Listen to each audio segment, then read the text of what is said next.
In this video, we take a closer look at aerodynamic drag, also referred to as parasitic drag or just drag. When an object moves through a medium, such as a car driving through air, or when a fluid flows around an object, drag forces act upon it. In the case of air, this is also referred to as air resistance. First, we need to clarify which quantities actually influence air resistance. To illustrate this, let us consider a driving car. Air resistance occurs because particles in the air collide with the car and, so to speak, slow it down. The situation is comparable to a room full of soccer balls that we have to run through, constantly being slowed down by them. In principle, it makes no difference whether the car moves through stationary air or whether the car is stationary and air flows around it. What matters is solely the relative velocity between the air and the car. This insight offers the experimental advantage that influencing factors on air resistance can be determined relatively easily in a wind tunnel. There, the car stands still while an airflow passes over it.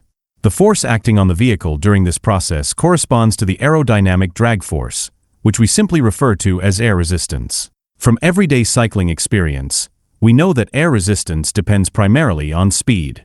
The higher the speed, the greater the impact energy of the air particles hitting the surface, and the stronger the slowing effect. In fact, velocity has a quadratic influence on the aerodynamic drag force. Doubling the speed therefore leads to 4 times the air resistance. Another factor that plays a role is the cross-sectional area exposed to the airflow. Everyday experience while cycling demonstrates this as well. The more upright we sit, thereby increasing our frontal area exposed to the wind, the higher the air resistance becomes. This reveals a directly proportional relationship.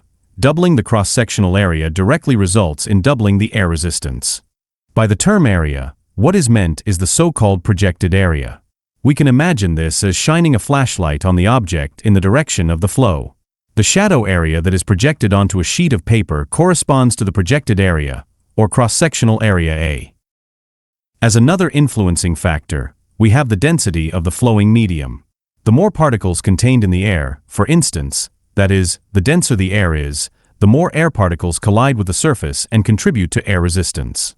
The influence of density becomes particularly clear when we imagine moving not through air, but through water. The resistance exerted by water due to its significantly higher density is considerably greater. The density rho of the surrounding fluid has a directly proportional influence on the aerodynamic drag force. Doubling the air density, meaning doubling the number of particles or particle mass per volume, results in a doubling of the air resistance. As a final influencing factor, the shape of the body plays a decisive role. Depending on how aerodynamically an object is shaped, air can flow past it with greater or lesser ease. Note that the projected area only measures the size of the frontally exposed area itself, not the shape of the surfaces aligned with the direction of flow. To capture this influence mathematically, the so-called drag coefficient, also referred to as the CD value, is used. For example, a vehicle with a rather boxy shape offers particularly high resistance to the air, even if it has the exact same projected area as another car and is subjected to airflow at the same speed and density. A streamlined teardrop shape, on the other hand, allows the air to glide past smoothly and has a very small CD value. Just like density and area, the drag coefficient also enters the calculation directly proportionally. If the CD value is halved through better aerodynamics, the resulting air resistance is also halved. An overview of typical CD values for various body shapes is shown in this figure.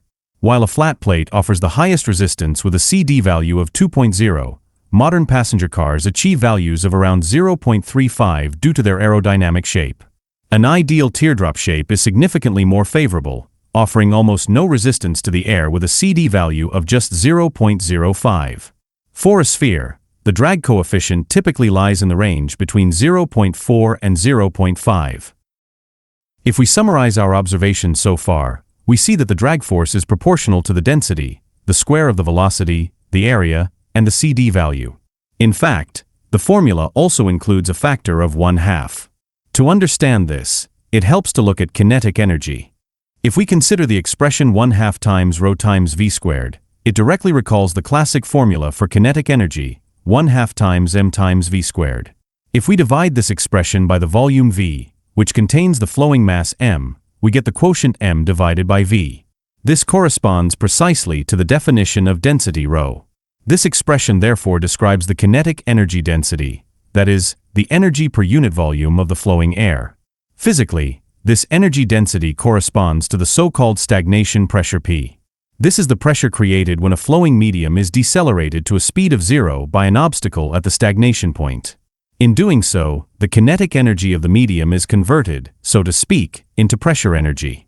Since pressure is defined as force per area, multiplying the stagnation pressure, 1/2 times ρ times v squared, by the projected area A, yields the theoretical pressure force of the oncoming air. For this reason, it is also referred to as pressure drag. Finally, the dimensionless CD value serves as a correction factor that accounts for how much the flow behavior around the actual shape of the object deviates from an ideal, turbulence-free flow. It therefore takes into account how severely turbulence and flow separation cause the pressure behind the object to drop. Furthermore, this drag coefficient captures not only the pressure from the direct frontal impact of the airflow, but also the friction forces caused by shear stresses as the fluid flows around the sides of the object. In summary, the complete formula for drag force is Fd equals 1/2 times ρ times v squared times a times cd. Let's look at this with a concrete example. Based on the following conditions, the theoretical maximum speed, Vmax, of the vehicle is to be calculated in kilometers per hour. Rolling resistance is neglected here. Consider a car with a mass m of 1,500 kilograms. When starting from a standstill, an initial acceleration a0 of 3 meters per second squared is measured. It is assumed that the required engine force Fm remains constant throughout the entire process.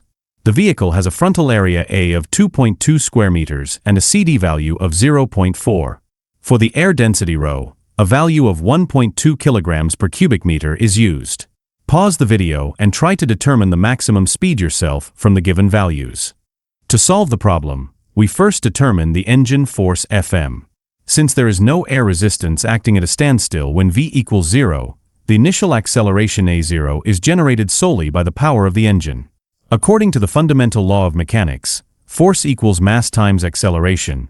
The engine force Fm is calculated as the product of the mass m equal to 1,500 kilograms and the initial acceleration a0 equal to 3 meters per second squared. This results in an engine force of 4,500 newtons, which is assumed to remain constant as acceleration continues. However, as speed increases, an ever greater drag force opposes this engine force. Consequently, the effective acceleration of the car decreases over time. Although the vehicle continues to gain speed, the rate of speed increase noticeably slows down. With increasing speed, the air resistance grows quadratically until a point is reached where the resulting drag force is exactly equal to the engine force of 4,500 newtons. In this state, no net force acts on the car and the acceleration becomes 0 and the maximum speed is reached. We therefore equate the two forces mathematically. The engine force of 4,500 newtons corresponds exactly to the formula for air resistance, namely 1/2 times ρ times Vmax squared times a times cd. To obtain the maximum speed Vmax, the equation is rearranged accordingly. After putting in the values, we obtain a theoretical maximum speed of 92 meters per second, or 332 kilometers per hour. In practice, however, this value is significantly lower, as the neglected rolling resistance of the tires additionally slows the vehicle down, and the engine force cannot be maintained constantly at higher speeds due to gear transmission ratios.